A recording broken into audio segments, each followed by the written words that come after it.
The terms are simple, Ms. Anderson. I provide the compensation, you provide the heir. No strings. No contact after the birth. Do we have an agreement? Robert Sterling's voice was cold and authoritative as he sat behind his massive desk. The contract between them laid out like a battle plan. Sophia Anderson met his gaze unflinchingly, her voice steady despite the weight of the decision before her. I'm doing this for my family, Mr. Sterling. I can follow a contract. I just hope you can follow your heart when that baby actually arrives. Robert Sterling thought he could buy a future without ever having to feel again. He was wrong. Have you ever built walls around your heart, only to realize too late what truly matters? Have you ever pushed away the very person who could heal your broken heart, only to watch them begin to build a life with someone else? This is the story of a man who thought he could buy an heir without strings attached, and the woman who taught him that the most precious things in life can't be controlled by contracts. Will Robert's jealousy drive Sophia further away? Or will he finally learn that true family means opening your heart to love, even when it's messy and unpredictable? Rain pounded against the windshield as Robert Sterling gripped the steering wheel of his Bentley, knuckles white with tension. The wipers fought a losing battle against the downpour, much like his mind struggled against the images that had haunted him for days. Sophia smiling up at another man, her hand resting comfortably on his arm, her laughter carrying across a crowded charity gala. Dr. Jim Whittaker. Even the name made his jaw clench. Robert pulled into the quiet suburban neighborhood, a world away from his Lake Shore Drive penthouse. The modest homes with their tidy yards and family sedans in the driveways represented everything he'd convinced himself he didn't need. Until now. He parked across from a small craftsman-style house with cheerful yellow trim. Through the rain-streaked window, he could see warm light spilling from inside. A home. Not just a house, but a home. The bouquet of daisies, Sophia's favorite, lay on the passenger seat, already looking slightly wilted. A pathetic peace offering, but he hadn't known what else to bring. What did you bring to the woman who had carried your child, who had changed your life, who was now slipping away to another man? Taking a deep breath, Robert stepped out into the rain, not bothering with an umbrella. By the time he reached Sophia's front porch, his tailored suit was soaked through, water dripping from his silver-streaked hair into his eyes. He raised his hand to knock, then hesitated. What right did he have to be here? Their contract had been fulfilled. She had given him Grace, his beautiful daughter, now 6 months old. Sophia had walked away with her payment as agreed. No strings, no contact. Those had been his terms. Before he could retreat, the porch light flickered on, and the door opened. Sophia stood in the doorway, her chestnut hair loose around her shoulders, wearing a simple sweater and jeans. Her eyes widened at the sight of him. Robert, what are you doing here?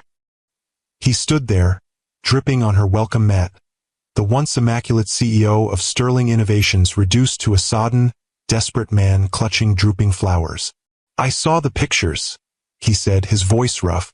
You and Dr. Whittaker, at the Children's Hospital benefit. Sophia's expression shifted, something unreadable crossing her features. You're checking up on me? No. Yes. I don't know. He ran a hand through his wet hair. May I come in? Please. She hesitated, then stepped aside. You're soaking wet. At least dry off before you leave. Relief washed over him as he entered her home for the first time. It was everything his penthouse wasn't warm, lived in, filled with books and photographs and colorful throw pillows. A home with a soul. How's Grace? She asked, her voice carefully neutral as she handed him a towel. Is she with your sister tonight? The question revealed both her care and her distance. She knew nothing of his daughter's life now, as per their agreement. She's with the nanny, Robert said, running the towel over his hair. She's perfect, Sophia. She smiles all the time now, and she's starting to sit up on her own. Something flickered in Sophia's eyes, longing, perhaps, before she masked it. I'm glad to hear that. I shouldn't have come, Robert said, suddenly aware of his intrusion. I don't have the right. No, Sophia agreed quietly. You don't. As they stood in uncomfortable silence, The memories of how they'd arrived at this moment came flooding back, 18 months earlier. The late afternoon sun cast long shadows across Sophia Anderson's kitchen table as she stared at the contract before her. 40 pages of legal terminology that essentially boiled down to 9 months of her life in exchange for $2 million. Enough to pay off her mother's mounting medical bills, set aside a college fund for her younger brother, and still have a comfortable cushion for herself.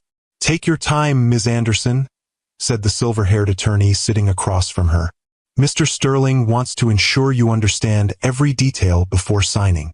Sophia tucked a strand of chestnut hair behind her ear and looked up. "I understand the terms. I carry a child created from Mr. Sterling's sperm and a donor egg. I receive medical care at his expense plus the agreed-upon compensation. After delivery, I relinquish all parental rights."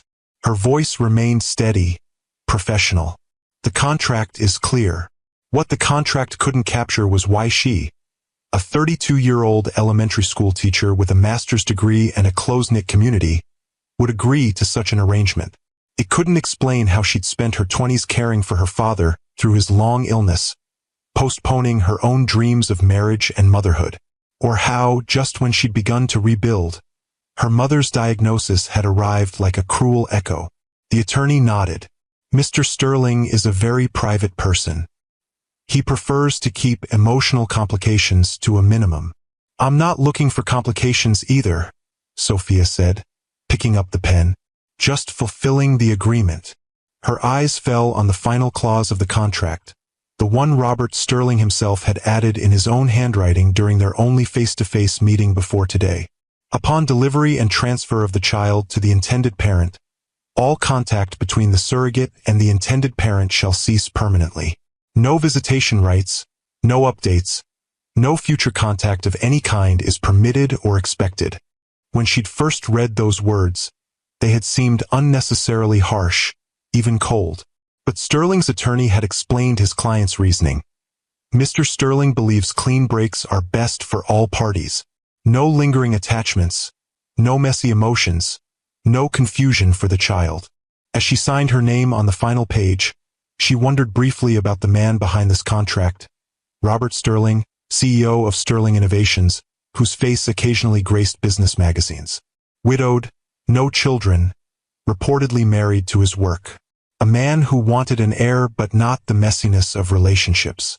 Perfect, she thought, because messy relationships were exactly what she didn't need right now. Robert Sterling stood at the floor-to-ceiling windows of his penthouse, watching Chicago's skyline glitter against the night sky. At 48, he'd built an empire that spanned 3 continents, employed thousands, and had made him a fortune that exceeded even his ambitious younger self's dreams. And none of it mattered tonight. He loosened his tie and poured himself 2 fingers of scotch, the amber liquid catching the light as he swirled it absently. The board meeting earlier that day had been particularly pointed, with several members questioning his long-term succession plans for Sterling Innovations. "The company needs stability," Lawrence Hargrove, his longest-serving board member, had said. "Shareholders are getting nervous about the lack of clear succession." "You're not getting any younger, Robert." It wasn't the first time the issue had been raised, but it was the first time it had struck such a nerve. At 48, Robert had built something extraordinary from nothing, transforming his small tech startup into a global powerhouse. The thought of it eventually being dismantled by corporate raiders or diluted by disinterested shareholders after his retirement felt like a personal failure. What he needed was an heir, someone to carry on his legacy, his vision, someone with Sterling blood who would protect what he'd built. After losing Claire 7 years ago to a sudden aneurysm, he'd thrown himself into work, building Sterling Innovations into a tech giant. Children had been part of their someday plan, a someday that never came. After she died, he'd convinced himself that family was a luxury he no longer deserved or wanted. Relationships were messy, unpredictable, and ultimately temporary. Business, at least, was something he could control. But now, facing pressure from the board and his own sense of mortality, he'd made a calculated decision. He needed an heir, but he didn't need or want the complications of a relationship. The solution had presented itself with clinical precision. A surrogate, a donor egg, and a contract that would give him exactly what he required without emotional entanglements. His phone buzzed with a text from his attorney. Surrogate contract signed. All proceeding as arranged. Robert set down his glass. Sophia Anderson. He'd reviewed her file thoroughly, impeccable health history, master's degree in education, stable employment history teaching 3rd grade. The background check had revealed a woman who'd put her life on hold to care for her father, who volunteered at a literacy program on weekends, who had no red flags whatsoever. The perfect candidate to carry his child. A straightforward business arrangement with clear terms and boundaries. He remembered their brief meeting at his office, when he'd insisted on adding the final clause to the contract himself. She had read it silently, her expression carefully neutral. No strings, no contact after the birth. Do we have an agreement? He had asked, his tone making it clear this was non-negotiable. She had met his gaze steadily. We do, Mr. Sterling. A clean break is best for everyone. Something in her easy acceptance had bothered him, though he couldn't articulate why. Wasn't that exactly what he wanted? Someone professional, detached, who viewed this as the business transaction it was. He told himself it was simply practical to have her live in his home during the pregnancy. Maximum control over the environment, diet, stress levels, all factors that could affect his child's development. No emotional entanglements, just optimal conditions for success, as with any business venture. What he didn't admit, even to himself, was the quiet fear that had taken root since Claire's death, that perhaps he'd forgotten how to connect with anyone on more than superficial terms, that perhaps he no longer deserved to. The day Sophia moved into Robert's penthouse was meticulously planned, like every other aspect of their arrangement. Professional movers handled her essential belongings while his staff prepared her suite according to the specifications outlined in their contract: a bedroom with an adjoining sitting room, a private bathroom, and a small kitchenette where she could prepare snacks if needed. Ms. Anderson has arrived, sir. His housekeeper, Mrs. Winters, announced as Robert reviewed quarterly projections in his home office. Thank you, Mrs. Winters. Please show her to her suite and ensure she has everything she needs. He didn't look up from his computer screen. You're not going to greet her yourself? There was a note of disapproval in the older woman's voice that few would dare use with Robert Sterling. Robert finally looked up, his expression neutral. Our arrangement is professional, Mrs. Winters. Ms. Anderson understands that. Mrs. Winters had been with him for 15 years, through his marriage to Claire, through his grief after her death, through his retreat into work and isolation. She was perhaps the only person who could still reach the man behind the CEO facade. A woman carrying your child deserves a proper welcome, professional arrangement or not, she said firmly. Your mother would expect better of you. The mention of his mother, warm, kind-hearted Eleanor Sterling, who had taught him that how you treated people mattered more than what you achieved, hit its mark. Robert sighed and closed his laptop. You're right. I'll be there momentarily. When he entered the foyer, Sophia was directing the movers with quiet efficiency, pointing out where to place the few boxes she'd brought. She wore simple jeans and a blue sweater that brought out the warmth in her eyes, her chestnut hair pulled back in a practical ponytail. Ms. Anderson, he said, approaching with a professional smile. Welcome. She turned, surprise briefly crossing her features before she composed herself. Mr. Sterling, thank you for accommodating me. Robert, please. If we're going to be sharing living space for the next 8 months, formality seems excessive. Sophia, then. She offered a small smile that didn't quite reach her eyes. An awkward silence fell between them as the movers finished bringing in the last of her boxes. Robert noticed how few possessions she'd brought. Just 3 medium-sized boxes and 2 suitcases. Is that everything? He asked, gesturing to the modest pile. I've learned to travel light, she replied, and your email specified that the suite was fully furnished. Yes, of course. He cleared his throat. Would you like a tour of the penthouse? You should know where everything is. That would be helpful, thank you. As Robert led her through his home, he was suddenly aware of how impersonal it was. Sleek, modern, and expensively decorated, but lacking any real warmth or character. The art on the walls had been selected by an interior designer. The furniture, while luxurious, looked barely used. Even the kitchen, with its state-of-the-art appliances, showed no signs of actual cooking. The kitchen is at your disposal, though meals can be prepared for you if you prefer, he explained. Mrs. Winters manages the household staff and can accommodate any dietary preferences. I enjoy cooking, Sophia said. When I have time. You're continuing to teach this trimester? He knew the answer from their contract discussions but asked anyway, searching for safe conversation. Yes, until winter break. My principal has been very understanding about the situation. She paused. As far as she knows, I'm helping a family member who needs a surrogate. That's not entirely untrue, Robert said awkwardly. Sophia gave him a measured look. No, I suppose not. They continued the tour, Robert pointing out the gym, the library, the terrace with its panoramic view of Lake Michigan. Sophia followed politely, asking appropriate questions, maintaining the professional distance he'd established. When they reached her suite, Robert opened the door with a flourish. And this is your space. The rooms were elegantly appointed in neutral tones, beige, cream, and pale blue with high-quality furnishings and tasteful artwork.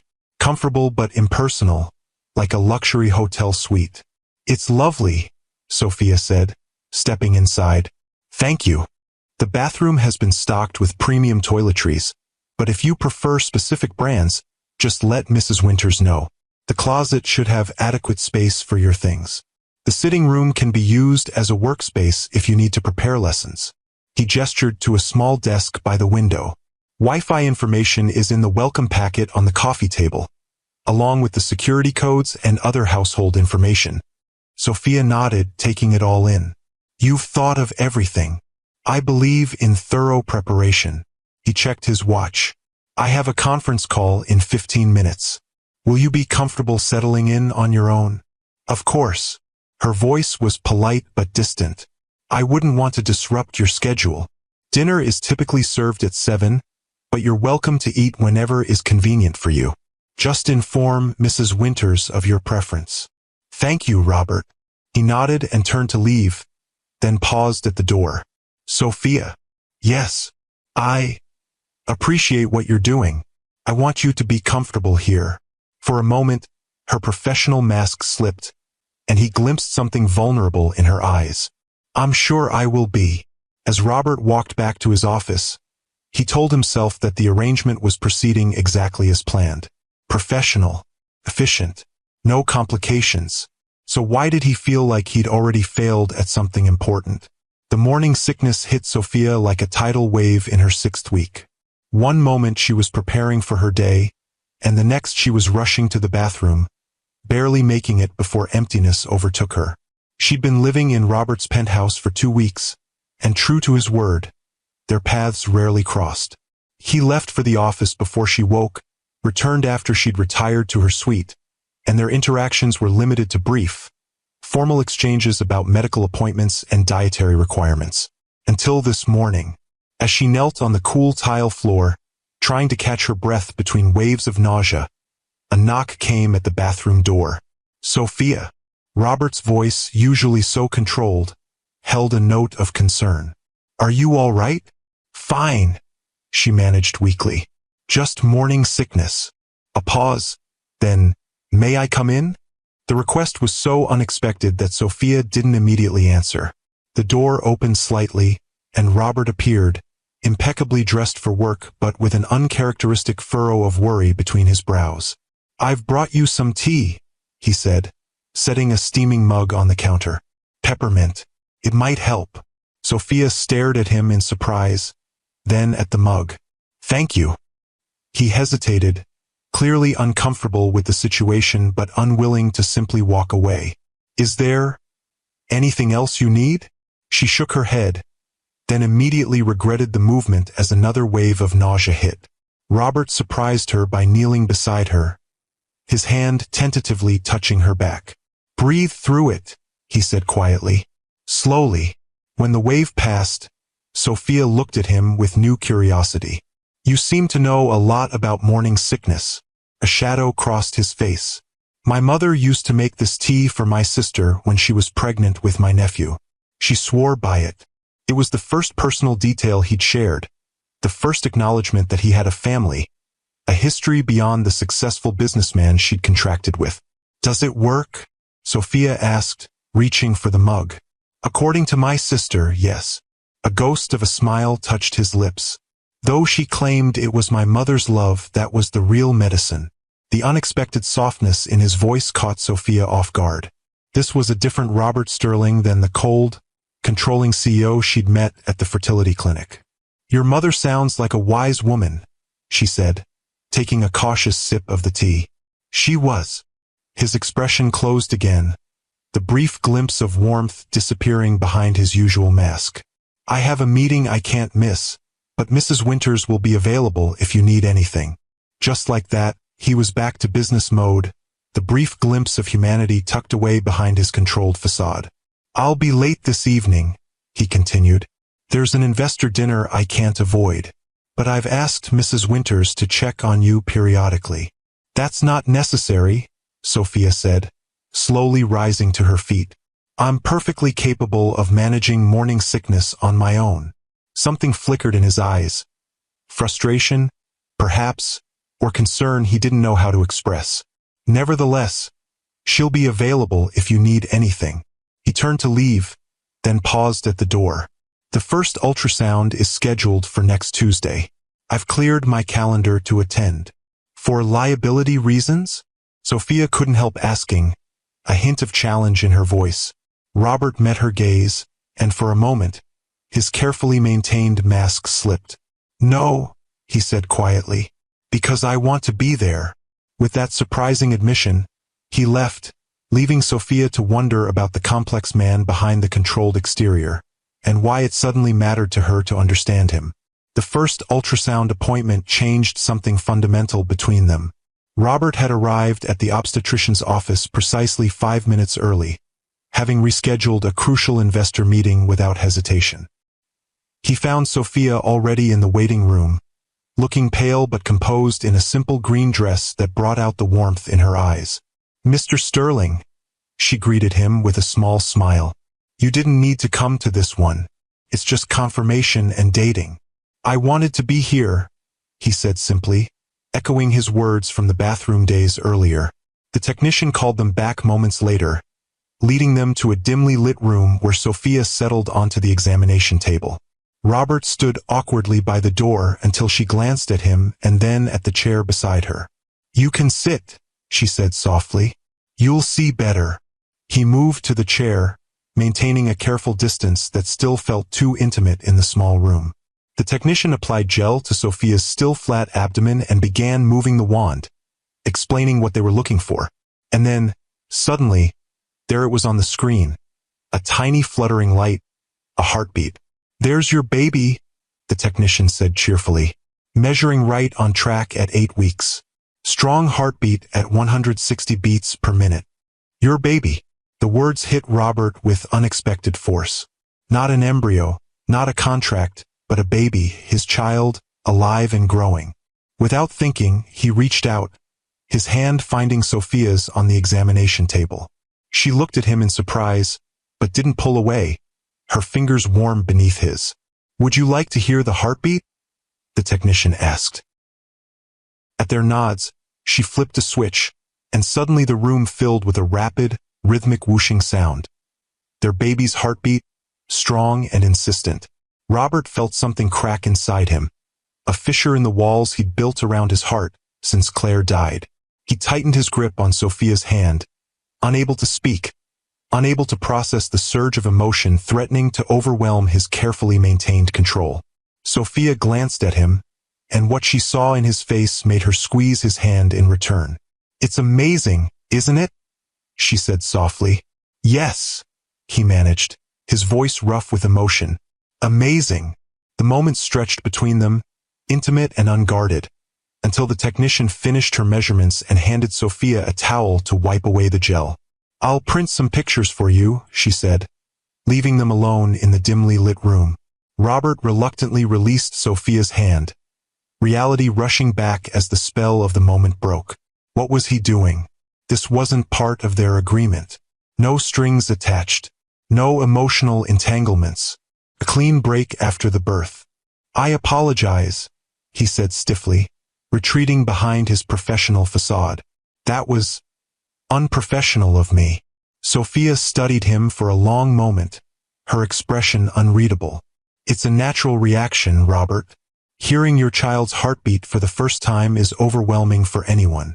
"Nevertheless," he insisted, standing and putting physical distance between them, "we should maintain appropriate boundaries." "Of course," she agreed, her own voice cooling slightly. "No strings attached. That was our agreement." The words hung between them, a reminder of the contract that defined their relationship. Yet as they left the clinic, ultrasound photos carefully divided between them, his for records, hers for medical documentation. Robert couldn't shake the feeling that something fundamental had shifted, despite his determination to keep things strictly professional. Over the next few weeks, a strange rhythm developed in the Sterling penthouse. Despite Robert's initial insistence on separate schedules and minimal interaction, he found himself lingering over breakfast, arriving home earlier in the evenings, creating small opportunities for their paths to cross. He told himself it was simply responsible monitoring of the pregnancy. After all, Sophia was carrying his heir, the future of Sterling Innovations. It was only natural that he would take an interest in her well-being. But even he couldn't justify the way he began bringing her herbal tea each morning, or how he found himself asking about her day, or the evening he spent an hour helping her hang family photos in her suite to make it feel more like home. "You don't have to do this," Sophia said as he carefully positioned a framed picture of her with her mother and brother. "I'm sure you have more important things to do." "Nothing more important than ensuring you're comfortable," he replied, then quickly added, "For the baby's sake, of course." "Of course," she echoed, a small smile playing at the corners of her mouth. "For the baby." There was a knowing quality to her smile that both unsettled and intrigued him. Sophia Anderson saw through his excuses, his careful justifications for the growing cracks in his detached facade. "Tell me about your classroom," he found himself asking one evening as they sat on his terrace, watching the sunset over Lake Michigan. Another unplanned encounter. He'd come out for fresh air, found her already there, and somehow couldn't make himself leave. Sophia's face lit up as she described her third graders, their personalities, their challenges, their small triumphs. "Ellie finally finished her first chapter book yesterday," she said, her voice warm with pride. "She's struggled with reading all year, but she wouldn't give up." "You care deeply about them," Robert observed. "Of course, they're not just students. They're little people finding their way in the world. Sometimes all they need is someone who believes in them, who sees their potential even when they can't see it themselves." Her words struck a chord in him, reminding him of his own third-grade teacher, Mrs. Holloway, who had recognized his aptitude for mathematics and encouraged him when his own father had dismissed his interests as impractical. "I had a teacher like that," he admitted, surprising himself with the personal disclosure. "Mrs. Holloway. She gave me extra math problems because she knew I was bored with the regular curriculum." Sophia smiled. "And now you run a tech empire. I'd say she was right about your potential. She was the first person who told me I could be more than my circumstances." The words came unbidden, revealing more than he'd intended. "My father worked in a factory his whole life. He wanted the same for me. Something stable, predictable. But you wanted more." "I wanted to build something," Robert said quietly. "Something that would last." Sophia's gaze was thoughtful as she studied him. "Is that why you wanted a child? To have someone to leave it all to?" The directness of the question caught him off guard. His instinct was to retreat, to remind her that their arrangement was business, not personal. But something in her expression, open, genuinely curious, without judgment, made him answer honestly. "Partly," he admitted. "The board has been pressing for succession plans. But it's more than that. I've built this company, this fortune, but what's the point if it all just gets carved up by shareholders after I'm gone? I want someone who understands what it took to build it, who shares my vision, my values." "And you think a child, your child, will automatically share those things?" Robert frowned slightly. Not automatically, no. But with the right guidance, the right education, the right control? Sophia suggested gently. He stiffened. I wouldn't put it that way. Wouldn't you? Her tone remained kind, but her words were challenging. From what I've seen, Robert, control is very important to you. Our contract, the living arrangements, the dietary specifications, it's all about maintaining control. Robert wanted to deny it, but the truth of her observation was undeniable. Control had been his refuge after Claire died. The one thing he could cling to when everything else felt chaotic and painful. Perhaps, he conceded reluctantly, but structure and guidance are necessary for children. Yes, but so is freedom to discover who they are, what they love. Sophia rested a hand lightly on her still flat stomach. This child might love business and technology like you, or they might be an artist, a teacher, a chef. Would that disappoint you? The question hung between them as the last rays of sunlight disappeared behind the Chicago skyline. Would it disappoint him if his child, his heir, wanted a different path than the one he'd envisioned? I don't know, he answered honestly. I haven't considered that possibility. Sophia nodded, accepting his answer without judgment. Maybe that's something to think about over the next 7 months. As she rose to return to her suite, Robert found himself watching her go, struck by the quiet wisdom in her words. For someone he'd selected primarily for her physical health and lack of complications, Sophia Anderson was proving to be far more complex and insightful than he'd anticipated. Sophia, he called after her. When she turned, he added, "Thank you for the conversation." She smiled, the expression transforming her already pretty face into something luminous. "You're welcome, Robert. Good night." As she disappeared into the penthouse, Robert remained on the terrace, watching the stars emerge above the city lights. Something was happening, something he hadn't planned for, hadn't controlled. Despite all his careful parameters, his insistence on no strings attached. He was beginning to feel a connection to Sophia that went beyond their contractual arrangement.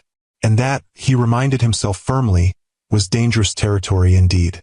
If you've ever experienced an unexpected connection that changed your perspective on life, hit that like button and subscribe to hear more stories that touch the heart and soul. As autumn turned to winter, the walls Robert had built around himself continued to crumble. What began as occasional shared meals evolved into a comfortable routine. Breakfast together most mornings, dinner when his schedule permitted, and weekend brunches that sometimes stretched into afternoon conversations. The first snowfall of the season found them decorating a Christmas tree together in the penthouse's main living room, something Robert hadn't done since Claire died. "You didn't have to get such an enormous tree," Sophia said, laughing as she struggled to hang an ornament on one of the higher branches. At 4 months pregnant, her belly was now visibly rounded, though she moved with the same grace as always. "If we're doing this, we might as well do it properly," Robert replied, reaching over her shoulder to place the ornament she couldn't quite reach. The casual "we" wasn't lost on either of them. "Did you and Claire have traditions?"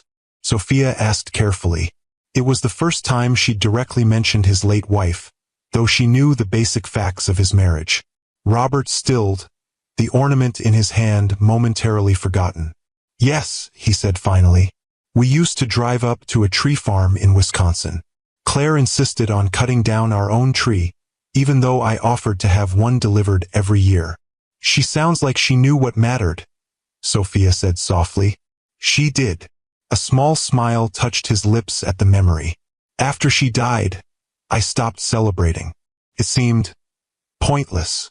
And now," Robert looked around at the half-decorated tree, the boxes of ornaments they'd purchased together that morning, the holiday music playing softly in the background. "Now it feels important again. For the baby.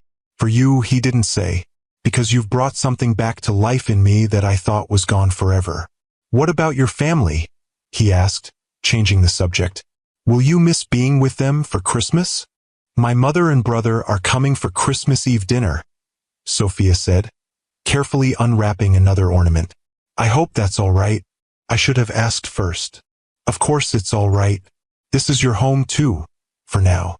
The qualifier felt necessary but somehow wrong as he said it. Sophia gave him a measured look. For now, she agreed. The reminder of their temporary arrangement hung between them like an unwelcome guest. In 4 more months, their child would be born and Sophia would leave. No strings attached. Clean break. Those had been his terms, the ones he'd insisted on.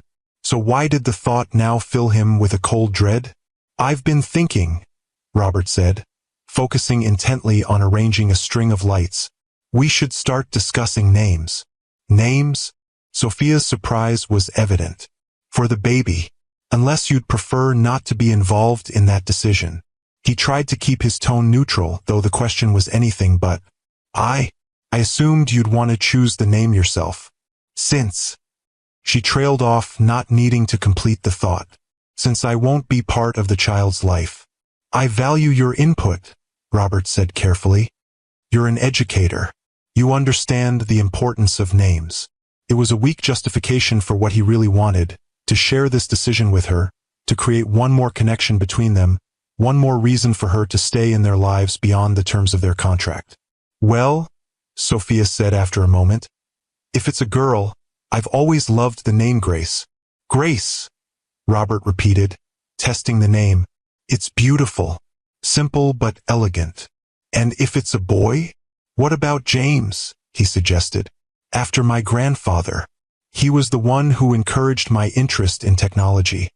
Gave me my first computer. James Sterling, Sophia said thoughtfully. It has a nice ring to it. They continued decorating in companionable silence, both aware that something significant had just happened. They'd named their child together, as though they were a real family, not a business arrangement with an expiration date. Later that evening, as they sat before the fire admiring their work on the tree, Robert found himself studying Sophia's profile, the way the firelight played across her features, the gentle curve of her belly where his child grew. What? She asked, catching his gaze. Nothing, he said quickly.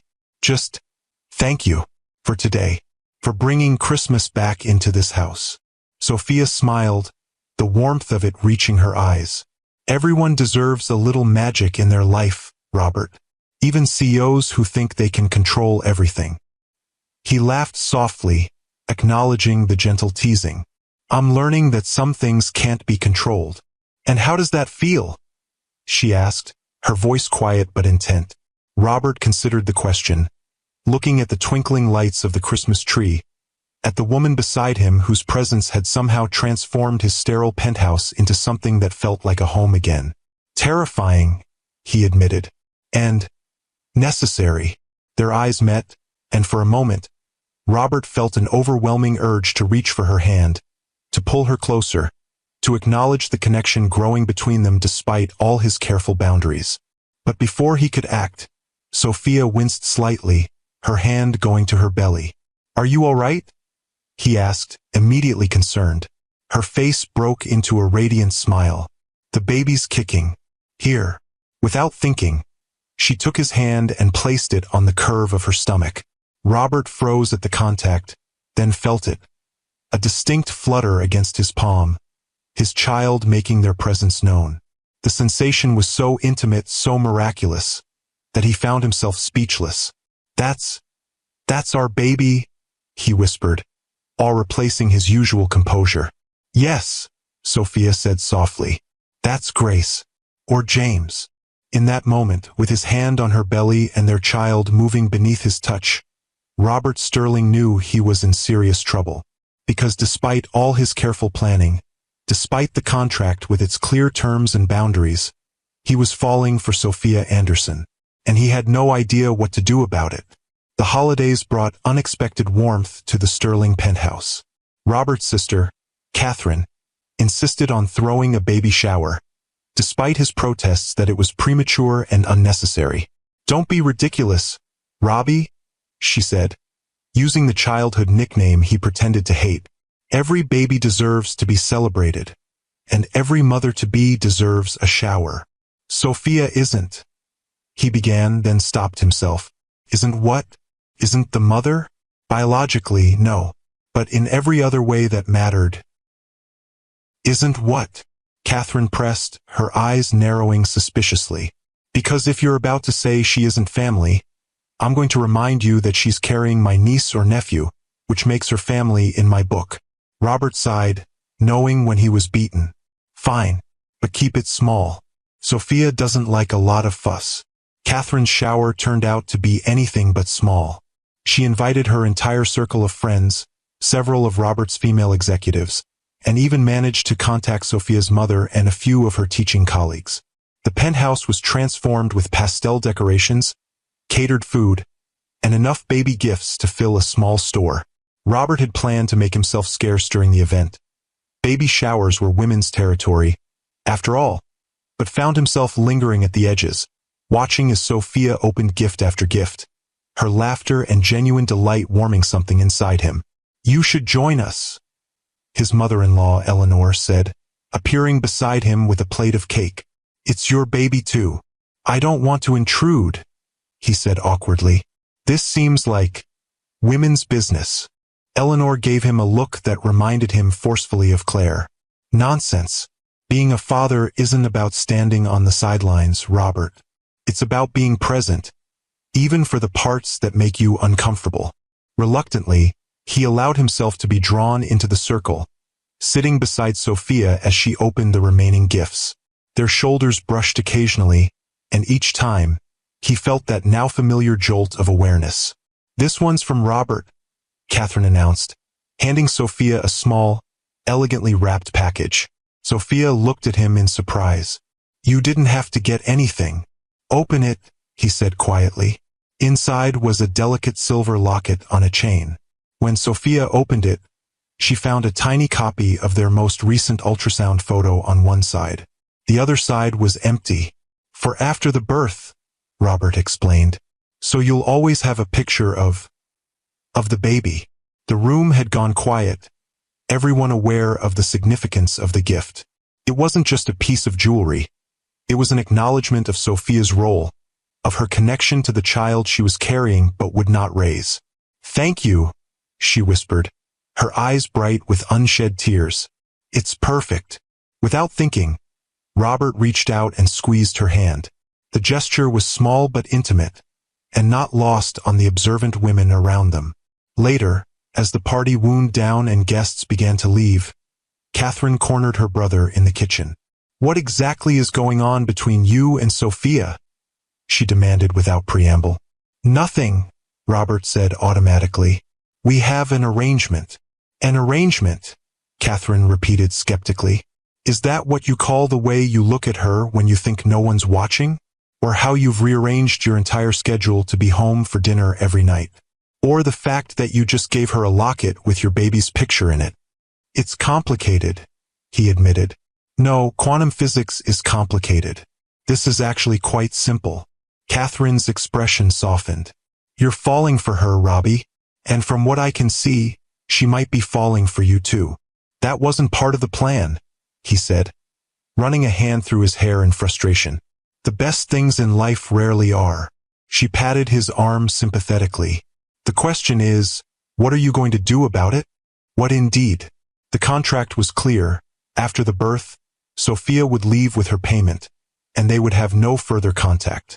Those had been his terms, the ones he'd insisted on when emotional entanglements had seemed like an unnecessary complication. Now, the thought of Sophia walking out of their lives made his chest tighten with something close to panic. I don't know, he admitted. The contract. Oh, for heaven's sake, Catherine interrupted. It's a piece of paper, not a prison sentence.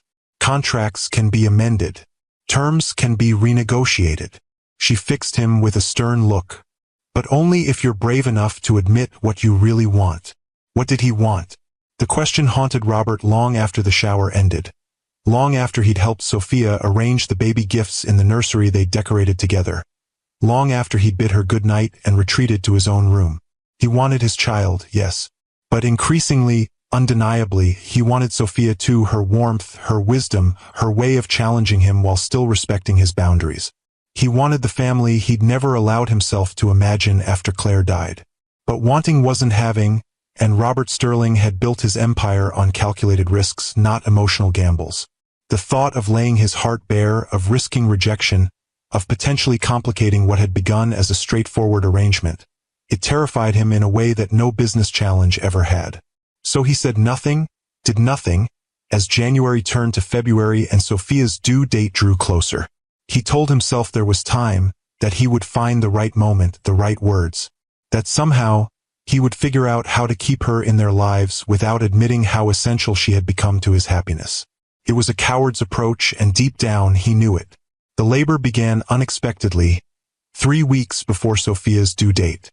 One moment they were having a quiet dinner, discussing the latest developments at Sterling Innovations, and the next, Sophia was gripping the edge of the table, her face contorted in pain. "Robert," she gasped, I think it's time." The drive to the hospital was a blur of anxiety and anticipation. Robert had rehearsed this moment in his mind countless times, the efficient execution of their birth plan, the calm transfer of the baby to his care, the professional goodbye to Sophia as she departed with her payment. The reality was messier, more emotional, more human than anything he could have prepared for. Sophia's labor progressed rapidly, her contractions coming fast and intense. The doctor advised an epidural, but she refused, determined to experience the birth fully, even knowing she would not be raising the child. "You don't have to prove anything," Robert told her during a brief respite between contractions. "There's no shame in pain management." "I'm not trying to prove anything," she replied, her face damp with sweat but her eyes clear and determined. "I just want to remember every moment. This might be my only chance to bring a child into the world." Her words struck him like a physical blow. In all his planning, all his careful arrangements, he had never truly considered what this experience meant for Sophia. Not just as a surrogate fulfilling a contract, but as a woman who might want children of her own someday. "Sophia," he began, not sure what he was going to say but knowing he needed to say something. But another contraction seized her, and the moment passed. 7 hours later, their daughter entered the world with a powerful cry that seemed to announce her arrival to the entire hospital. Grace Eleanor Sterling, 6 pounds, 4 ounces, with a shock of dark hair and her father's determined chin. "She's perfect," the doctor announced, placing the squirming, red-faced infant on Sophia's chest. "Congratulations to you both." Robert stood frozen beside the bed, overwhelmed by the sight of his daughter. His child, nestled against Sophia's skin. Something primal and powerful surged through him, a love so fierce and immediate that it took his breath away. "Would you like to hold her?" Sophia asked softly, her eyes filled with a complex mixture of joy and sorrow. With trembling hands, Robert accepted his daughter, cradling her tiny body against his chest. Grace's eyes opened briefly, unfocused but somehow seeming to look directly into his soul.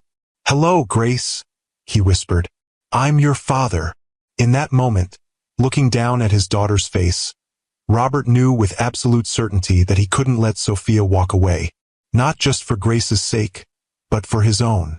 Somehow, this woman had breached all his defenses, had shown him that life could be full and rich and meaningful again after loss. He looked up, ready to tell her everything, that he wanted her to stay, that he was falling in love with her, that they could be a real family, the three of them. But Sophia's eyes were closed, her face pale with exhaustion, her body finally surrendering to rest after the marathon of childbirth. The nurses were already preparing to move her to a recovery room. "We should let her sleep," the nurse said gently. "First-time mothers need their rest, especially after a natural delivery." First-time mother. The phrase echoed in Robert's mind as he followed the nurse to the nursery, still holding Grace. Technically, medically, legally, Sophia was not Grace's mother. The egg had come from an anonymous donor. The contract was explicit about parental rights. But in every way that mattered, in the months of carrying her, in the care taken with every meal and activity, in the love evident in every interaction, Sophia was Grace's mother. And Robert had been a fool to ever think a clean break was possible or desirable. He would tell her when she woke up. He would find the right words to ask her to stay, to be part of their lives, to see where this connection between them might lead. But when he returned to her room hours later, Sophia was gone. She checked herself out, Mr. Sterling, the nurse explained, looking uncomfortable. She left this for you. She handed him an envelope. Inside was a brief note in Sophia's neat handwriting. Robert, Grace is beautiful and perfect. Everything you hoped for. I fulfilled my part of our contract, and now it's time for me to step away as we agreed. No strings attached. Clean break.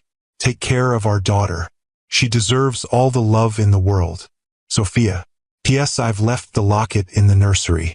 Please make sure Grace knows how much she was wanted, how much she was loved from the very beginning. Robert read the note 3 times, each word cutting deeper than the last. Our daughter. She had called Grace our daughter, even as she walked away. He had waited too long, said too little, and now she was gone. If you've ever had to watch someone walk away because you couldn't find the courage to ask them to stay, drop a comment below.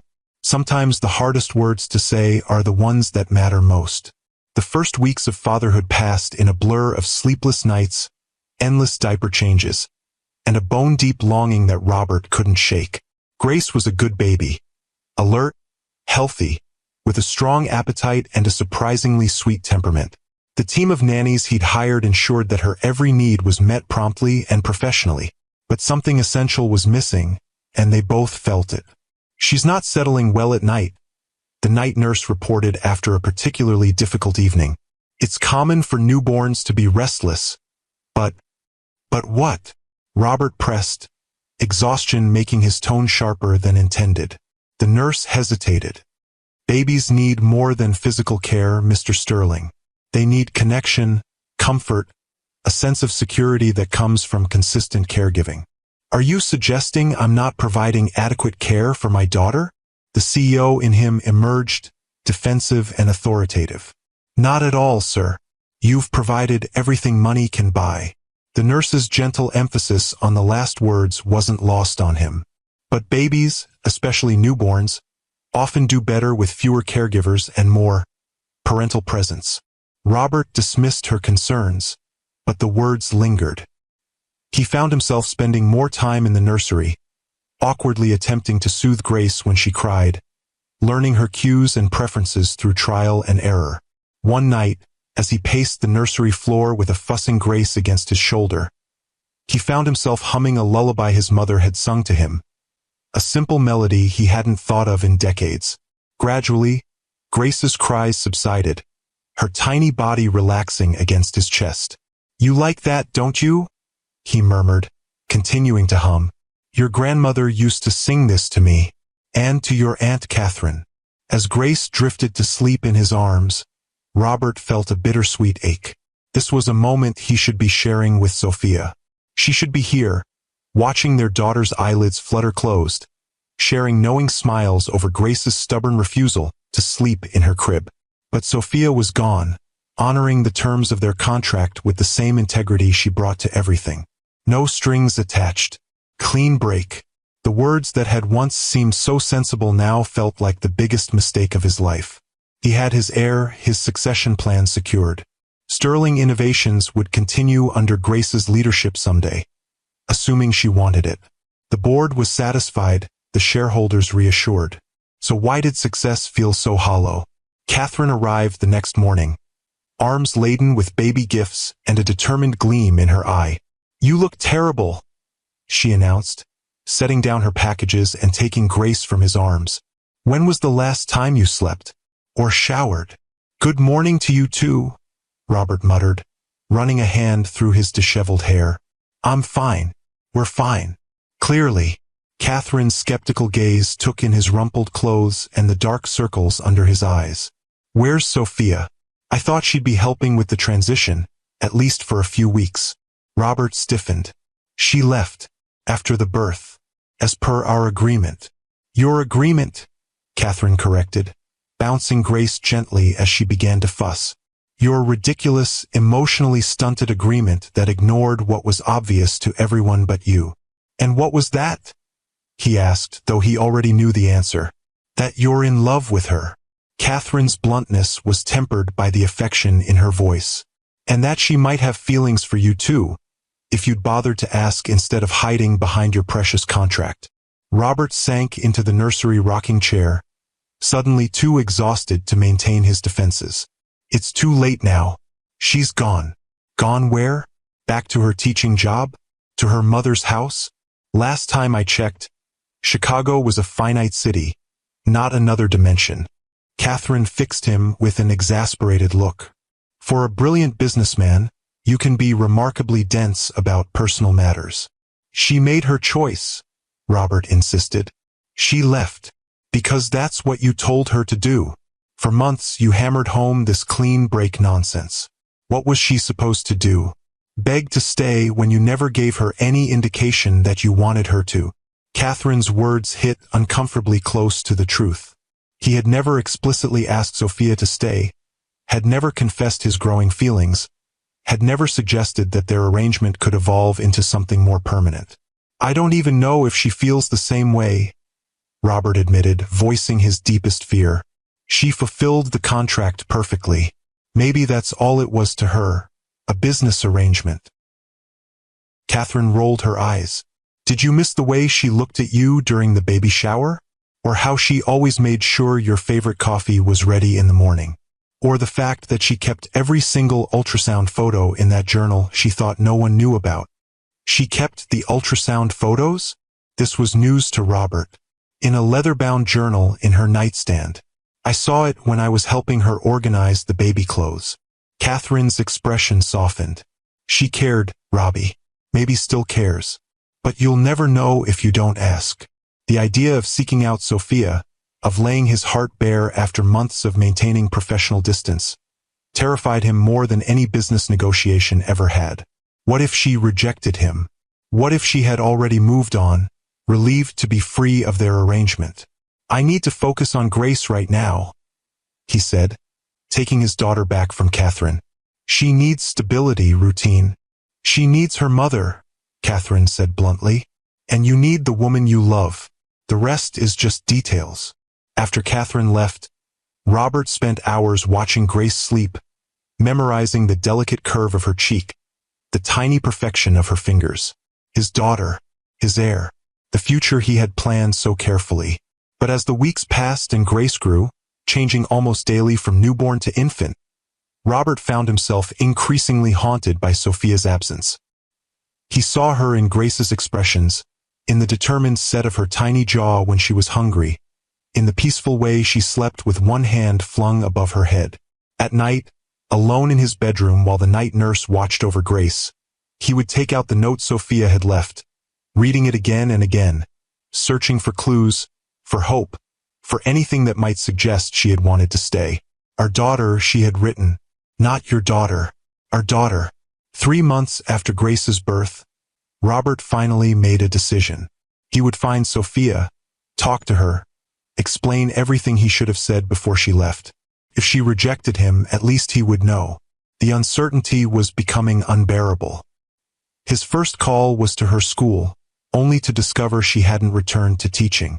Ms. Anderson resigned her position shortly after her family emergency, the school secretary informed him.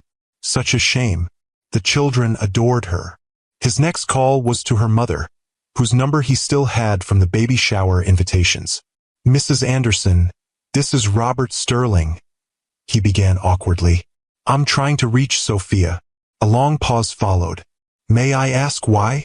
Her tone was polite but cautious. I need to speak with her. About Grace. About everything. Another pause. Sophia has been through a lot, Mr. Sterling. The past few months haven't been easy for her. I understand, he said, though he didn't, not really. What had these months been like for Sophia? Had she grieved for Grace? For him? I just want to talk to her. She's not staying with me anymore, Mrs. Anderson said finally. She bought a small house near Lincoln Park. She's been fixing it up, getting ready to return to teaching in the fall. Relief flooded through him. She was still in Chicago, still planning to teach. Could you give me her address? Or ask her to call me? I think it's better if you give her space, Mr. Sterling. She's just starting to move forward. The word stung, but Robert persisted. Please, Mrs. Anderson, I made a mistake. I need to make it right. Something in his voice must have conveyed his sincerity, because after another long pause, Mrs. Anderson sighed. I'll tell her you called. That's all I can promise. It wasn't enough, but it was a start. Days passed with no word from Sophia. Robert threw himself into work during the day and spent his evenings with Grace, reading to her, talking to her, building the bond that grew stronger each day. But the emptiness persisted, a Sophia-shaped hole in their lives that nothing else could fill. Then, 6 months after Grace's birth, Robert's assistant placed a stack of mail on his desk. Among the business correspondence and invitations was the latest newsletter from the Children's Literacy Foundation, where Sophia had volunteered. He flipped through it absently, then froze at a photo on the 3rd page. Sophia, smiling brightly, stood next to a tall, distinguished-looking man at what appeared to be a recent fundraiser. The caption identified him as Dr. Jim Whitaker, new board member and head of pediatrics at Northwestern Memorial, with volunteer coordinator Sophia Anderson. Robert stared at the image, unable to look away. Sophia looked beautiful, her hair shorter than he remembered, her smile radiant, and the way she was looking up at this Dr. Whitaker. There was an unmistakable warmth there, a connection that made Robert's chest tighten painfully. He read the accompanying article, learning that Dr. Whitaker was a widower with a young daughter who had recently joined the foundation's board. He and Sophia had apparently worked closely on a new reading program for hospitalized children. The jealousy that surged through Robert was so intense it nearly took his breath away. Sophia had moved on, found someone else, someone who, by all appearances, shared her passion for children, her commitment to education. Someone who might make her happy in ways Robert had been too afraid to try. He should let her go. That had been the agreement, after all. No strings attached. Clean break. But the thought of Sophia building a life with another man, perhaps becoming a mother to his child when she had walked away from Grace, was more than Robert could bear. Before he could talk himself out of it, he called his driver and left the office early, stopping only to pick up a bouquet of daisies, Sophia's favorite, from a florist near her neighborhood. The rain began as they approached Lincoln Park, a gentle spring shower that quickly intensified into a downpour. By the time they reached the address Mrs. Anderson had reluctantly provided, water was streaming down the car windows, blurring the view of the modest craftsman-style house with cheerful yellow trim.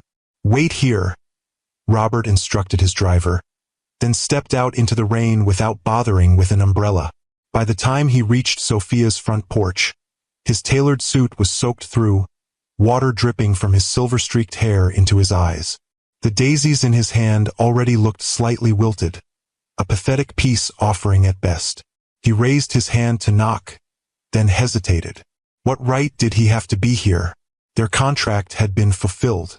She had given him Grace, his beautiful daughter, now 6 months old. Sophia had walked away with her payment as agreed. No strings, no contact. Those had been his terms. Before he could retreat, the porch light flickered on, and the door opened. Sophia stood in the doorway, her chestnut hair loose around her shoulders, wearing a simple sweater and jeans. Her eyes widened at the sight of him. "Robert, what are you doing here?" He stood there, dripping on her welcome mat, the once immaculate CEO of Sterling Innovations reduced to a sodden, desperate man clutching drooping flowers. "I saw the pictures," he said, his voice rough. "You and Dr. Whitaker, at the Children's Hospital benefit."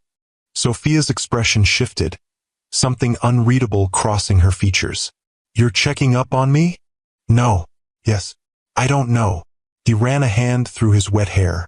"May I come in? Please." She hesitated, then stepped aside. "You're soaking wet.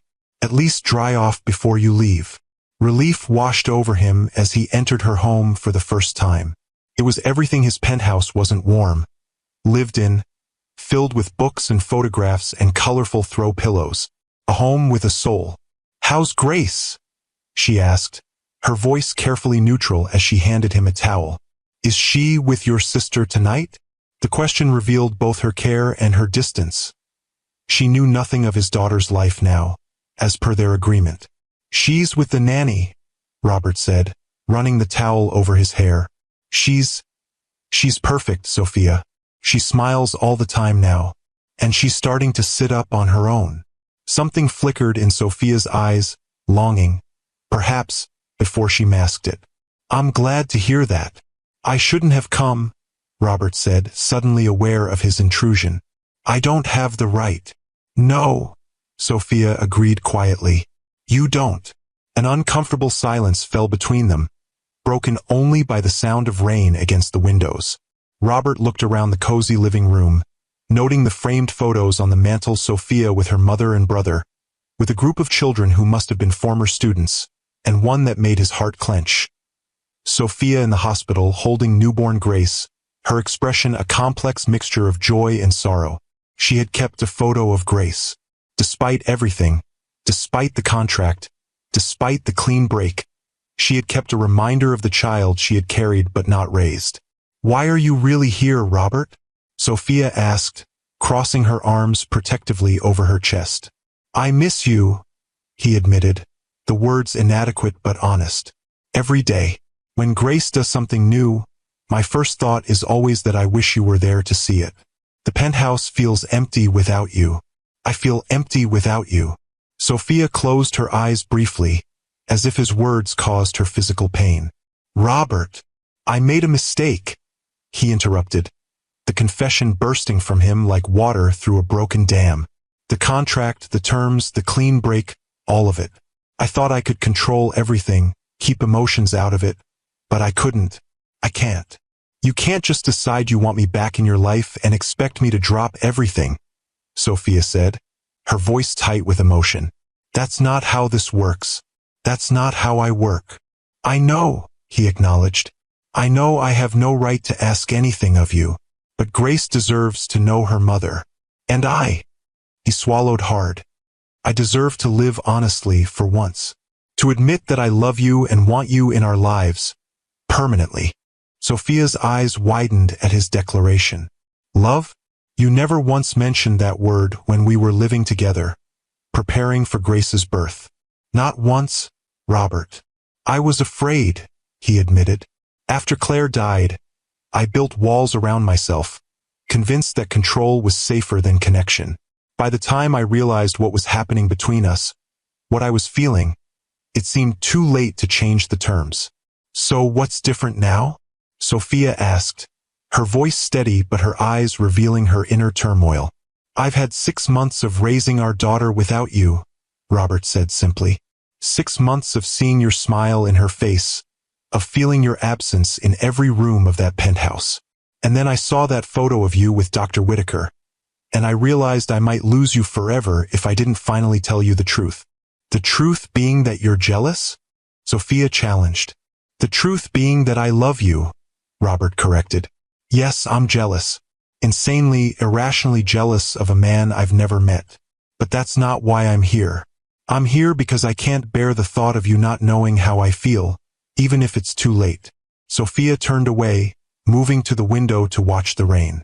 Jim is a good man, she said quietly. He understands what I've been through. His wife died when his daughter was 2. He knows what it's like to raise a child alone, to feel like a piece of your heart is missing. Each word was like a knife. Sophia had moved on, found someone who understood her in ways Robert hadn't tried to. Do you love him? He asked, dreading the answer but needing to know. We've only been dating a few months, she said, which wasn't really an answer. He's kind, thoughtful. His daughter, Emma, is adorable. We're taking things slowly. But do you love him? Robert pressed. Sophia met his gaze directly. I'm trying to, she said softly, because loving you hurt too much. The admission hung between them, raw and honest. Robert wanted to reach for her, to pull her into his arms, but he restrained himself. He had no right, not yet. I want to see Grace, Sophia said suddenly, if that's possible. Not to confuse her or complicate things. Just, I need to see her, to know she's okay. Of course, Robert said immediately. Anytime. She's your daughter too, Sophia. She always has been. Sophia nodded, blinking back tears. I should probably ask you to leave now. It's getting late. And I have plans with Jim tomorrow. The casual mention of her plans with another man stung, but Robert nodded. I understand. Thank you for listening, for not slamming the door in my face. I deserved that at the very least. As he turned to go, Sophia called after him, Robert. When he looked back, she added, leave your number, for when I'm ready to see Grace. It wasn't much, but it was something. A crack in the door that had seemed firmly closed. I meant what I said, Robert told her, pausing at the threshold. I love you, Sophia. That won't change, no matter what you decide. She didn't respond, just gave him a small, sad smile before closing the door behind him. Robert stood on the porch for a moment longer, the rain still falling steadily around him, the rejected daisies still clutched in his hand. He had said his piece, laid his heart bare. Now all he could do was wait and hope that it wasn't too late for the family he should have fought for months ago. If you've ever had to swallow your pride and fight for a second chance with someone you love, hit that like button and share this video with a sister who needs to hear that sometimes love requires courage and vulnerability. 3 days passed with no word from Sophia. Robert threw himself into work during the day and spent his evenings with Grace, trying not to check his phone every 5 minutes, trying not to imagine Sophia with Dr. Jim Whittaker, building the kind of warm, loving relationship Robert had been too afraid to pursue. On the 4th day, as he was reviewing quarterly projections in his home office while Grace napped nearby, his phone buzzed with a text message. I'd like to see Grace tomorrow, if that's convenient. Sophia. Robert's heart raced as he read and reread the simple message. She wanted to see Grace. It was a start. Of course, he replied. Would you prefer to come to the penthouse, or should I bring her to you? The response came quickly. The penthouse would be fine. 2 p.m. Perfect. We'll be here. Robert spent the next 24 hours in a state of nervous anticipation, ensuring the penthouse was immaculate, that Grace's nursery was perfect, that everything was ready for Sophia's return, however temporary it might be. When the elevator chimed, announcing Sophia's arrival, Robert's heart raced with an anxiety he hadn't felt since his first major business presentation decades ago. This mattered more than any deal, any acquisition, any corporate triumph. Sophia stepped into the penthouse, looking both familiar and strange, like coming home and visiting somewhere new simultaneously. She wore simple jeans and a blue blouse, her hair pulled back in a loose ponytail. She carried a small gift bag. Hi, she said, her eyes immediately finding Grace in Robert's arms. Oh, look at her. She's so big. 6 months yesterday, Robert confirmed, moving closer so Sophia could see Grace better. Grace, this is Sophia. Can you say hello? Grace, in typical baby fashion, chose that moment to bury her face shyly against her father's shoulder, peeking out with one curious eye at the newcomer. Sophia laughed, the sound warming the room. She's a little cautious, like her father. Would you like to hold her? Robert asked. Sophia nodded, setting down her purse and the gift bag.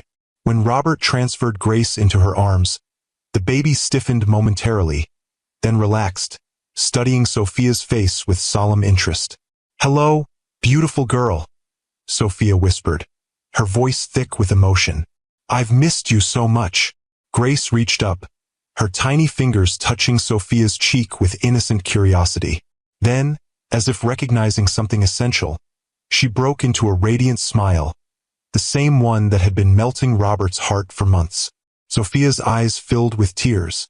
She does have my smile, she said wonderingly. I told you, Robert replied softly. She's yours in all the ways that matter. They moved to the living room, where Robert had set up Grace's play mat and favorite toys. As Sophia sat on the floor with Grace, helping her stack colorful blocks only to laugh when the baby knocked them down again, Robert was struck by how right it felt. The three of them together, a family in every sense but the legal one. She's amazing, Robert, Sophia said, watching as Grace determinedly pushed herself up, practicing the crawling position she hadn't quite mastered. You're doing a wonderful job with her. I'm trying, he admitted. It hasn't been easy. The nanny helps during the day while I'm at work, but evenings and weekends are just us. I've learned more about baby sleep patterns and developmental milestones than I ever thought possible. Sophia smiled. I always knew you'd be a good father. You just needed to let yourself be vulnerable enough to try. The observation was astute, cutting to the heart of the transformation Robert had undergone since Grace's birth. Fatherhood had forced him to lower his defenses, to prioritize connection over control, to embrace the messy, unpredictable nature of loving another human being completely. I have something for her, Sophia said, reaching for the gift bag she'd brought. Inside was a handmade quilt, small enough for a baby but crafted with obvious care and skill. I made it during these past months. It helped to feel connected to her somehow. Robert touched the quilt gently, noting the intricate pattern of stars and moons against a deep blue background. It's beautiful. Thank you. My grandmother taught me to quilt when I was a girl, Sophia explained, spreading the blanket on the floor for Grace to explore. She said every stitch carries a wish for the person it's made for. What did you wish for Grace? Robert asked softly. Sophia's eyes met his, vulnerable and honest. That she would always feel loved. That she would grow up knowing her worth isn't measured by achievements or possessions, but by the capacity of her heart. The words hung between them, laden with meaning that extended beyond their daughter to the complicated feelings between them. Sophia, Robert began, about what I said at your house. Not now, she interrupted gently. Today is about Grace, about me getting to know her. The rest, we can talk about that another time. Robert nodded, respecting her boundaries even as hope flickered in his chest. Another time meant there would be more visits, more conversations. It wasn't a rejection. They spent the afternoon focused on Grace, feeding her, playing with her, taking turns holding her when she grew tired. Sophia asked countless questions about Grace's routine, her preferences, her development, absorbing every detail with the attentiveness of a mother who had missed precious months of her child's life. As the afternoon waned, Grace finally succumbed to sleep in Sophia's arms, her tiny hand clutching a fold of Sophia's blouse as if afraid she might disappear. I should put her down for her nap, Robert said reluctantly, not wanting to break the peaceful tableau before him. Sophia nodded, carefully rising with Grace still nestled against her. Show me where. He led her to the nursery, watching as she gently laid Grace in her crib, tucking the new quilt around her with practiced tenderness. They stood side by side for a moment, watching their daughter sleep, connected by the profound love they both felt for this tiny human they had created together. One through biology, both through love. Thank you for today, Sophia said as they returned to the living room. For letting me see her, hold her. You don't need to thank me, Robert replied. She's your daughter too. You have every right to be part of her life. Sophia gathered her purse, preparing to leave. I should go. Jim is picking me up for dinner at 7. The mention of Dr. Whitaker was like a bucket of cold water, reminding Robert that Sophia's life now included another man, one who might offer her the kind of relationship Robert had been too afraid to pursue. Of course, he said, struggling to keep his voice neutral. Would you like to see Grace again? Yes, Sophia answered without hesitation. If that's all right with you. Any time, Robert assured her. My door is always open to you, Sophia. Always has been. She gave him a measured look. That's not entirely true, is it? There was a time when you wanted very clear boundaries. No strings attached. A clean break. I was wrong, he admitted simply. About so many things. As he walked her to the elevator, Robert fought the urge to ask about her relationship with Jim, to demand to know if she was falling in love with him, to beg her to give them, him and Grace, a chance instead. But he had no right to make such demands, not after the way he had insisted on their separation. Goodbye, Robert, Sophia said as the elevator doors opened. I'll call about arranging another visit. Sophia, he said impulsively, unable to let her go without saying something of what was in his heart. I meant what I said the other night. All of it.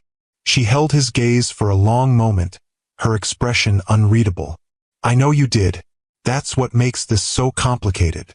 With that enigmatic response, She stepped into the elevator and was gone, leaving Robert with a mixture of hope and dread.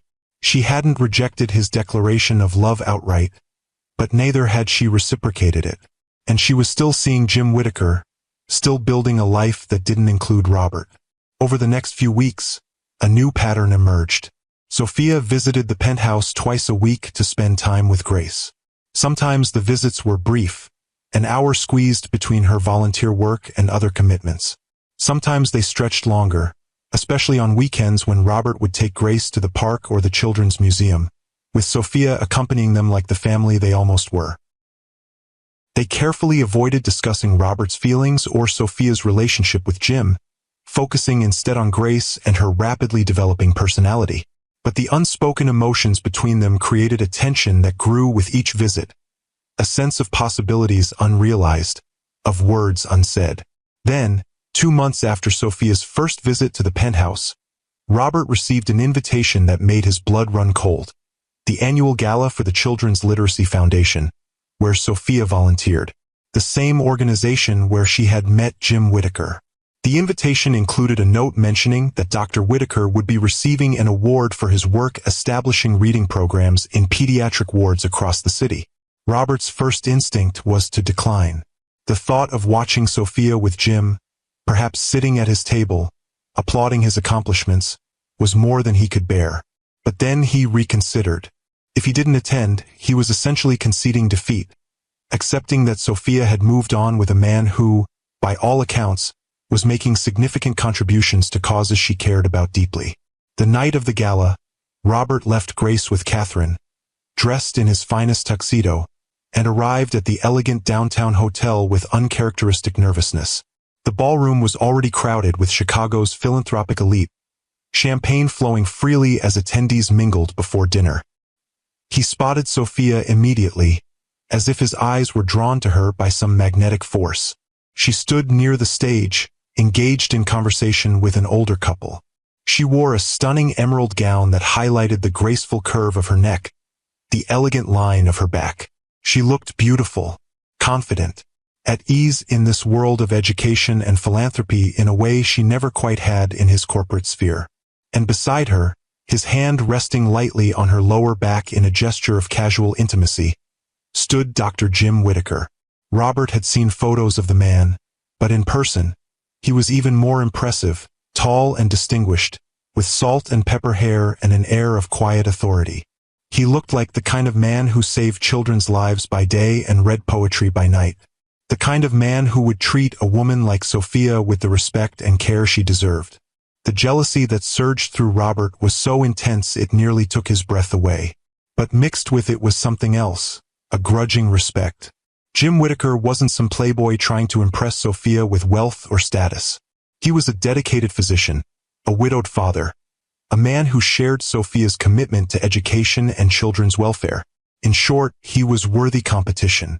As Robert made his way through the crowd, accepting greetings from acquaintances and business associates, he kept Sophia and Jim in his peripheral vision.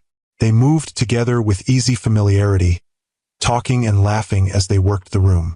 They looked right together. Perfect match.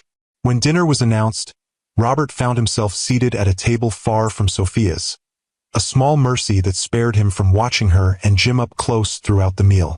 But during the awards presentation, he had a clear view as Jim was called to the stage to accept his honor. Dr. Whittaker's innovative reading program has transformed the experience of hospitalized children across Chicago, the foundation director announced. But perhaps even more impressive is his personal commitment to each child in the program. As one parent told us, Dr. Whittaker doesn't just heal bodies, he nurtures souls. The audience applauded enthusiastically as Jim took the stage, his acceptance speech humble and focused on the children he served rather than his own accomplishments. Robert watched Sophia's face as she listened, noting the pride and admiration in her expression. It was the look of a woman falling in love. The realization hit Robert with the force of a physical blow. He had waited too long, said too little. While he had been hiding behind contracts and clean breaks, Jim Whittaker had been brave enough to open his heart to Sophia, to show her the kind of man he truly was through actions rather than words. After the ceremony, As guests mingled over dessert and coffee, Robert found himself at the bar, nursing a scotch and contemplating a graceful exit. He had seen enough. More than enough. Mr. Sterling. Robert turned to find Jim Whittaker standing beside him, hand extended in greeting. Dr. Whittaker, he replied, shaking the offered hand with more force than necessary. Congratulations on your award. Thank you. Jim's gaze was direct, assessing. I understand your Grace's father. The simple statement, delivered without judgment or hostility, caught Robert off guard. Yes, Sophia has mentioned me? Of course. Jim signaled the bartender for a drink. She speaks very highly of you, actually. Says you're an excellent father. Robert wasn't sure how to respond to this unexpected civility from the man he'd been mentally casting as his rival. Sophia is important to Grace, he said carefully. To both of us. Jim nodded, accepting his drink from the bartender. She's an extraordinary woman. The work she's doing with our reading program is transforming lives. That sounds like Sophia, Robert agreed. She has a gift for seeing potential in others. A moment of understanding passed between them, two men who recognized the same exceptional qualities in the woman they both cared for. She's been through a lot, Jim said, his tone more personal now. The surrogacy, giving up Grace, starting over. It takes remarkable strength to navigate that kind of emotional terrain. Robert stiffened slightly. She told you about our arrangement? She's been very open about it, Jim confirmed. I believe in honesty as the foundation of any relationship. The implication was clear. Jim and Sophia had a relationship, one built on the kind of openness and vulnerability that Robert had avoided.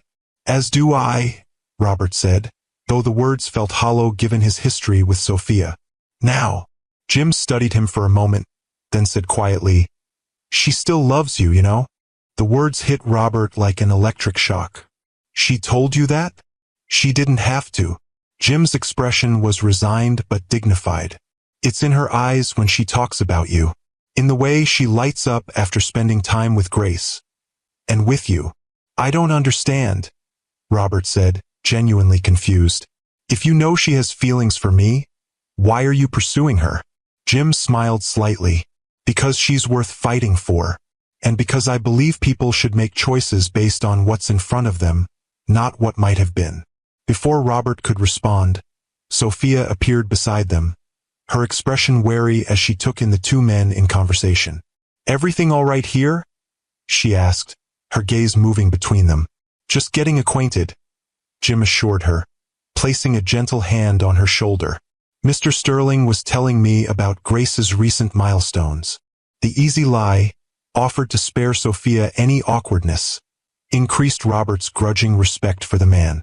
She's trying to crawl, Sophia said, her face lighting up with maternal pride. She gets up on her hands and knees and rocks back and forth, but hasn't quite figured out how to move forward yet. She'll get there, Jim said warmly. Emma was the same way at her age. One day she just took off across the living room floor, and we could barely keep up with her after that. The casual reference to his daughter, the shared parenting wisdom, the easy way he included Sophia in the we. It all painted a picture of the future Sophia might have with Jim, a ready-made family, a partner who understood the joys and challenges of raising a child, a man who wasn't afraid to love openly. I should be going, Robert said abruptly. Early meeting tomorrow. Of course, Sophia replied, a flicker of disappointment crossing her features. Will you still bring Grace to the park on Saturday? She loves the swings. Yes, of course, Robert assured her. We'll meet you there at 10. As he turned to leave, Jim extended his hand once more. It was good to finally meet you, Mr. Sterling. I've heard so much about you. Robert shook his hand, meeting the other man's gaze directly. Likewise, Dr. Whittaker. The exchange was cordial, respectful, two gentlemen acknowledging each other as worthy adversaries in the most important contest of their lives. As Robert drove home that night, his thoughts were in turmoil. Jim's words echoed in his mind. She still loves you. If that was true, why was she building a relationship with another man? Why hadn't she responded to Robert's declaration of love? The answer came to him with painful clarity. Because words weren't enough. Not after months of emotional distance. Not after a contract that had prioritized clean breaks over human connection. Not after he had let her walk away without fighting for her. If he wanted Sophia back, truly wanted her as part of his life, part of Grace's life, he would need to prove it through actions, not just declarations. He would need to show her beyond any doubt that he had changed, that he understood what truly mattered, that he was capable of the kind of love and commitment she deserved. And he would need to do it soon, before she made a choice that couldn't be undone.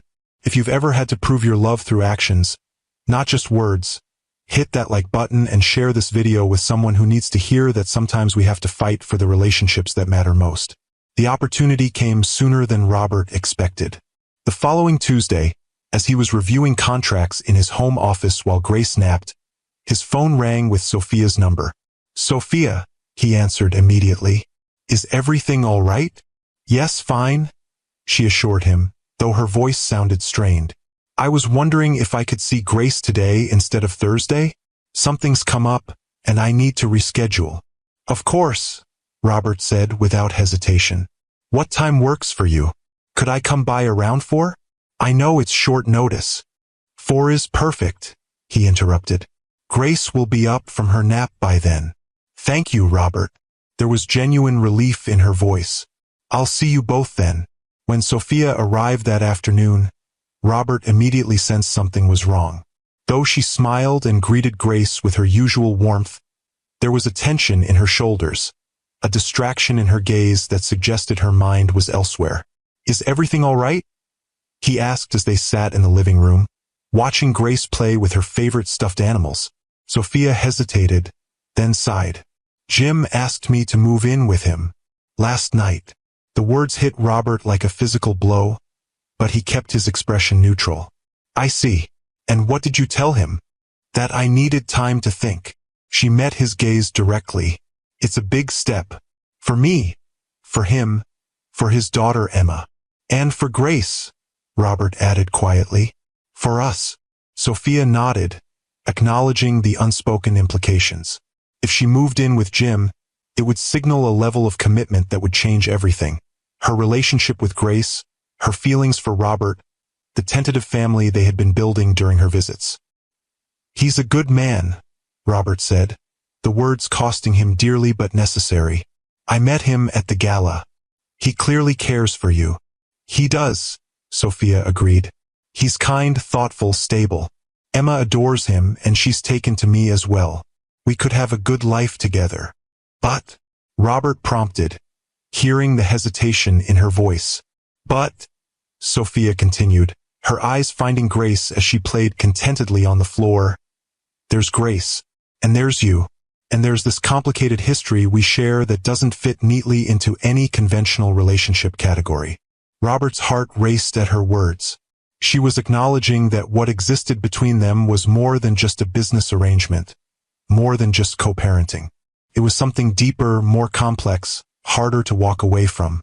"What does Jim say about Grace?" he asked carefully. "About your relationship with her?"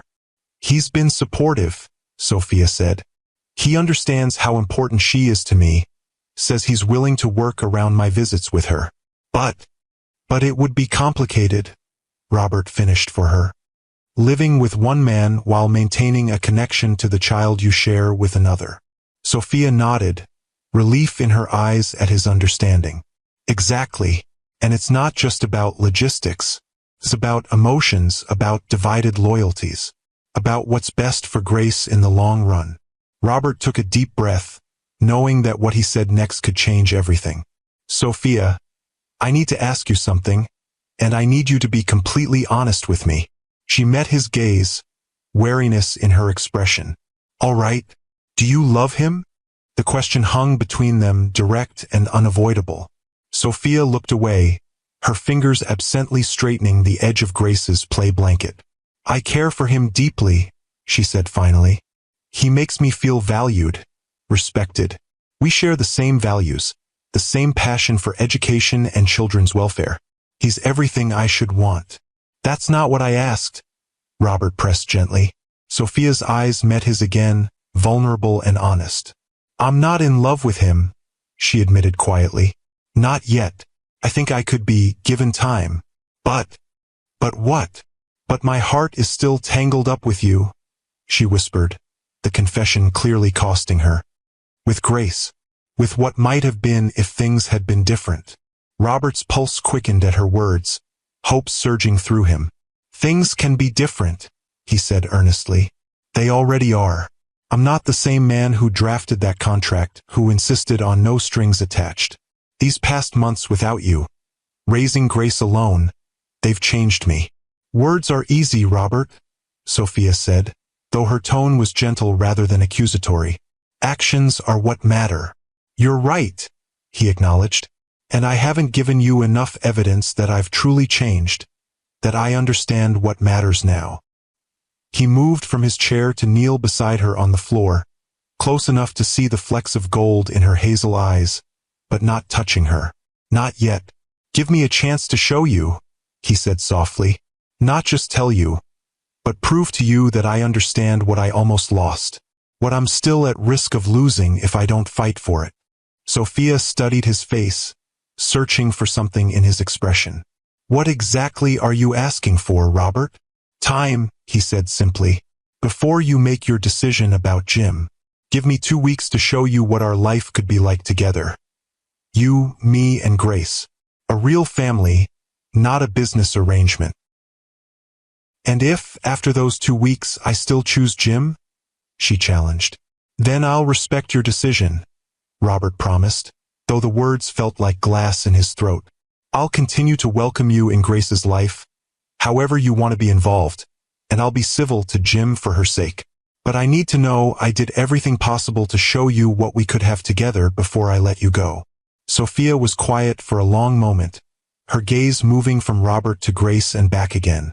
2 weeks, she said finally. Starting when? Now, Robert said without hesitation. Today. Cancel your plans for the next 2 weeks. Stay here in the penthouse. See what it would be like if we were a real family. Sophia's eyes widened. You want me to move back in? Just like that? Not into your old suite, Robert clarified. That was part of our business arrangement. I'm talking about something completely different. Something real. Where would I stay? She asked, practical even in this emotional moment. We have 4 guest rooms, Robert reminded her. Choose anyone you like. This isn't about physical intimacy. It's about showing you that I can be the man you deserve, the father Grace deserves, that we can build something lasting together. Sophia bit her lip, clearly torn. I would need to talk to Jim. Explain. Of course, Robert agreed, though the thought of her conversation with Jim made his stomach clench with jealousy and fear. Take all the time you need, but please, Sophia, give us this chance. Grace chose that moment to crawl over to them, pulling herself up on Sophia's knee and offering her a slightly drooled upon stuffed elephant. The gesture, so innocent and trusting, seemed to tip the scales. All right, Sophia said, accepting the elephant with a soft smile for Grace. 2 weeks. But I need to be clear about something, Robert. Anything, he promised. I'm not choosing between you and Jim, she said firmly. I'm choosing what's best for me, for my future. If that includes you and Grace, it will be because we've built something real and lasting, not because you've won some competition. Understood? Robert said, humbled by her clarity and strength. This isn't about beating Jim. It's about showing you who I really am now, who we could be together. As Sophia left to pack some belongings and have her difficult conversation with Jim, Robert felt a mixture of hope and terror. He had 2 weeks to prove that he had truly changed, that he understood what mattered, that he could offer Sophia the kind of love and partnership she deserved. 2 weeks to win back the family he should have fought for from the beginning. The first few days of their 2-week experiment were awkward, both of them hyper-aware of each other's presence in the penthouse. Sophia chose the guest room furthest from Robert's master suite, establishing a clear physical boundary between them. They were polite, careful, circling each other like wary dancers unsure of the steps. But Grace provided a natural focus for their interactions, a bridge between past and potential future. Together, they established a routine: morning walks in the park, afternoon playtime, evening baths, and bedtime stories. Robert rearranged his work schedule to be home by 5 each day, prioritizing family time over business obligations for perhaps the first time in his career. On the fourth night, as they sat together on the living room floor after putting Grace to bed, Robert finally asked the question that had been weighing on him. "How did Jim take it? Your decision to stay here for 2 weeks?" Sophia looked up from the book she'd been reading, her expression thoughtful. As well as could be expected. He was hurt, confused. "Asked if I was choosing you over him. What did you tell him?" Robert couldn't help asking. "The truth," she said simply. "That I needed to be sure about my feelings before moving forward with him. That I owed it to myself, to him, and to Grace to be absolutely certain." "And he accepted that?" Sophia smiled slightly. "He's a good man, Robert. He said he wants me to be happy, even if that happiness doesn't include him. But he also made it clear that he won't wait forever, that he deserves someone who chooses him wholeheartedly." "He's right," Robert acknowledged, surprising himself with his honesty. "You both deserve that certainty." A comfortable silence fell between them, more relaxed than any they'd shared since Sophia's return to the penthouse. "Tell me about your day," Sophia said suddenly. "Your work. You never used to talk about it much, even when we lived together before." The request surprised him. During their original arrangement, he had deliberately kept his work life separate from their living situation, maintaining professional distance. Now he found himself eager to share this part of himself with her. "We're developing a new educational technology platform," he told her, warming to the subject. "Interactive learning tools for children with different learning styles. The prototype testing has been promising." "That sounds amazing," Sophia said, genuine interest in her voice. "Is this a new direction for Sterling Innovations?" "Yes and no," Robert explained. "We've always been in tech, but this is our first major venture into educational applications. It's something I've been wanting to explore for years, but never prioritized until recently." "What changed?" she asked. Robert met her gaze directly. "Grace, becoming a father. Thinking about the kind of world I want her to grow up in, the kind of company I want to leave her. And," he added softly, your passion for teaching, for reaching every child. It made me see possibilities I hadn't considered before." Sophia's expression softened at his words. "I'd love to hear more about it. Maybe even offer some input from an educator's perspective, if that would be helpful." "I'd like that," Robert said, meaning it completely. The idea of sharing his work with Sophia, of valuing her professional expertise, of building something meaningful together beyond their connection through Grace. It felt right in a way he hadn't anticipated. As the days passed, the awkwardness between them gradually dissolved, replaced by a deepening connection that felt both familiar and entirely new. They cooked dinner together, shared stories from their childhoods, discussed books and films and current events. Robert found himself laughing more than he had in years, rediscovering the simple joy of conversation with someone who challenged and understood him. One evening, as they sat on the terrace watching the sunset over Lake Michigan, Grace asleep in her nursery, Robert found the courage to ask the question that had been haunting him. "Why did you leave? After Grace was born, you could have stayed at least for a while. The contract didn't specify an immediate departure." Sophia was quiet for a long moment, her gaze fixed on the horizon. "I was afraid," she admitted finally. "Afraid of how much I already loved Grace. Afraid of how much I was beginning to care for you. Afraid that if I stayed even one day longer than necessary, I wouldn't have the strength to leave at all." "And that would have been so terrible?" Robert asked softly. "It would have been devastating," Sophia corrected him, meeting his gaze directly. "To stay, to love you both more deeply with each passing day, only to be reminded constantly that I was just the surrogate. Not Grace's mother in any legal sense. Not your partner in any meaningful way. Just a woman who had fulfilled her contract and overstayed her welcome." The pain in her voice cut through Robert like a knife. "I never saw you that way," he protested. "Never. Didn't you? Sophia challenged gently. You wrote that contract, Robert. You insisted on the clean break, the no strings attached. You made it very clear from the beginning that I was providing a service. Nothing more. I was wrong, he said simply. So wrong. About everything that mattered.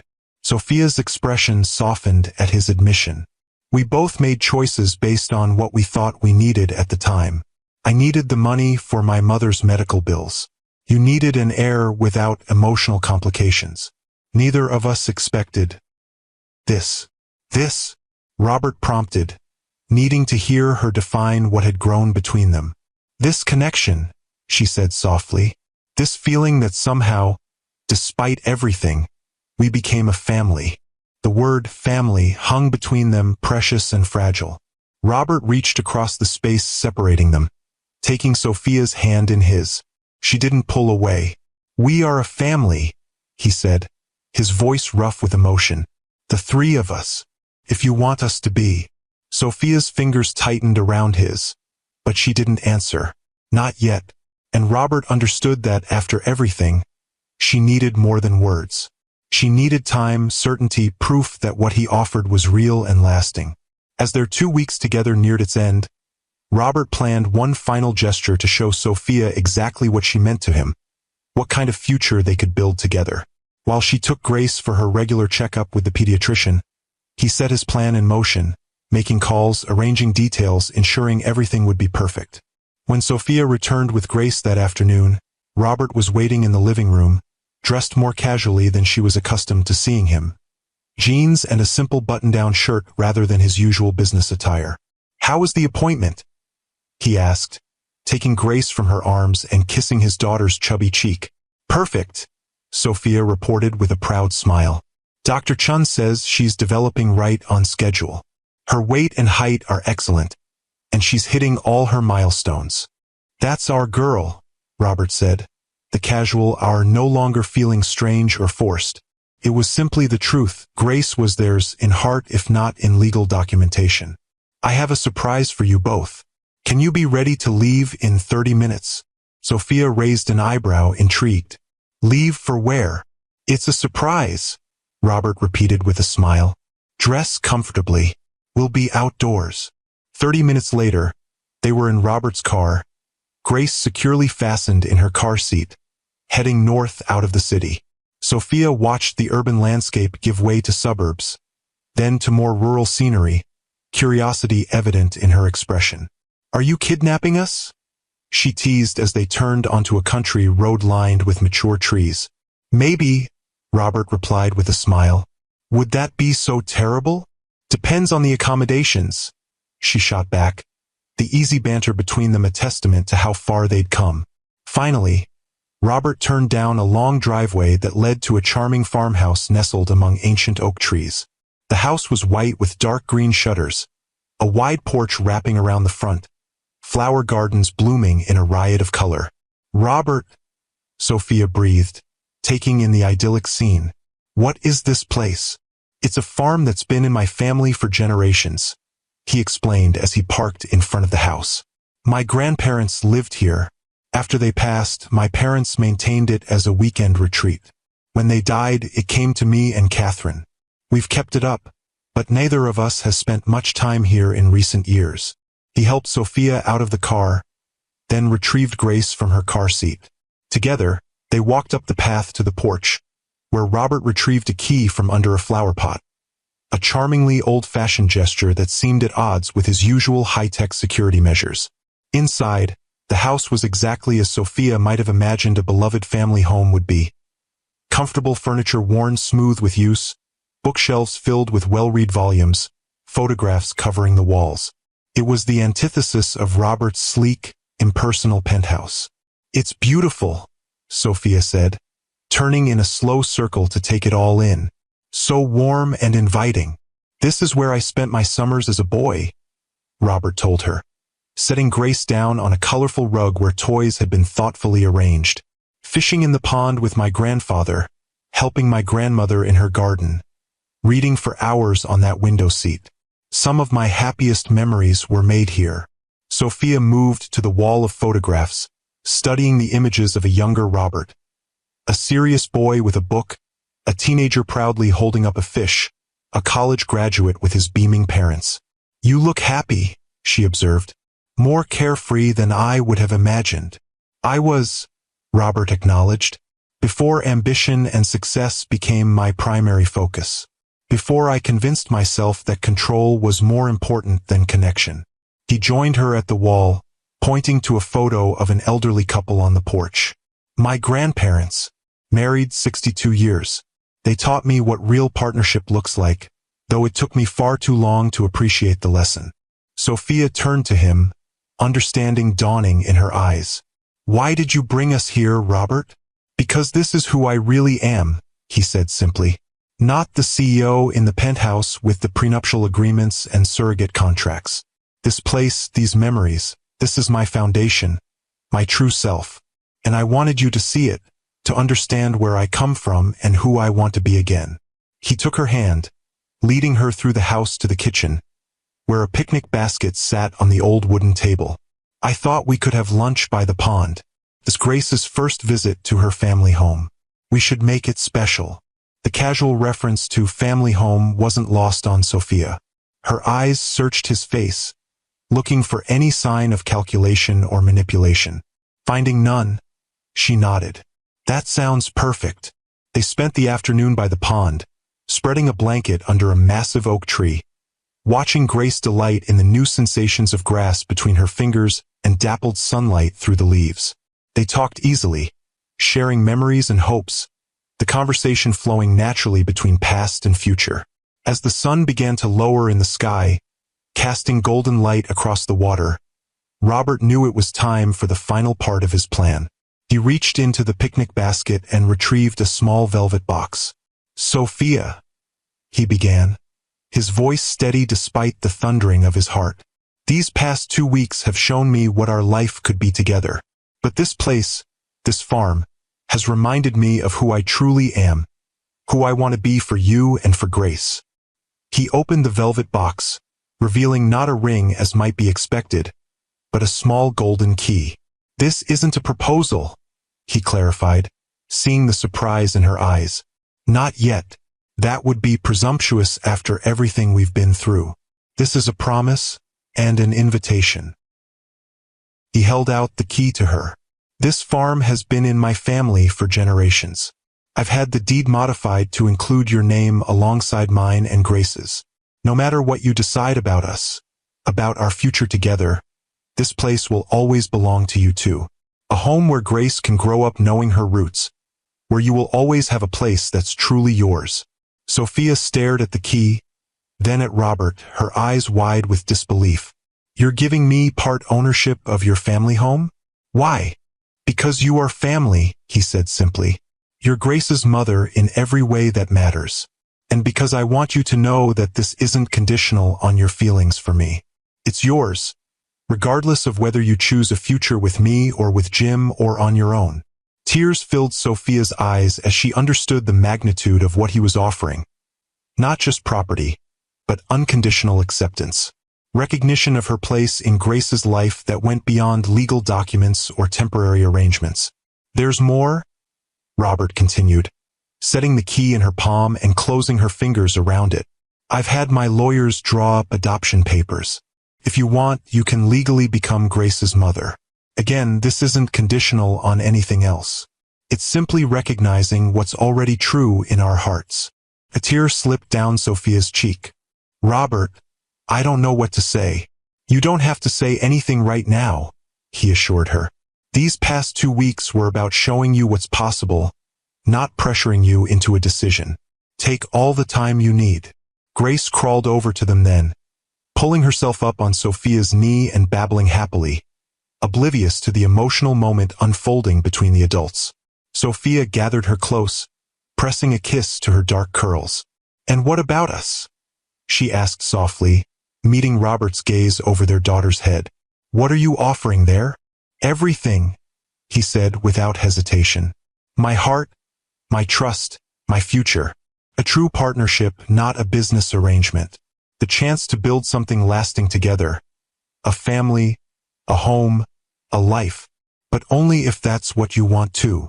Sophia was quiet for a long moment, absently stroking Grace's hair as she gazed out over the pond. The setting sun painted the water gold and crimson, a perfect backdrop for the most important conversation of their lives. "When I signed that contract," she said finally, "I thought I was just solving a financial problem, helping my mother, securing my brother's education, doing something good for a man who wanted a child. I never expected to fall in love with Grace, with this possibility of family. With you." Robert's heart soared at her words, but he remained silent, letting her continue. "These past months without you both have been harder than I ever imagined," she admitted. "I tried to move on, to build a new life. Jim is a wonderful man. In another world, another time, perhaps we could have been happy together. But," Robert prompted gently when she paused. Sophia turned to him, her eyes clear and certain. "But my heart has always been here with Grace. With you. Even when I was angry with you for those contract terms. Even when I was trying to convince myself that a clean break was possible, I knew the truth." "Which is?" Robert asked, hardly daring to hope.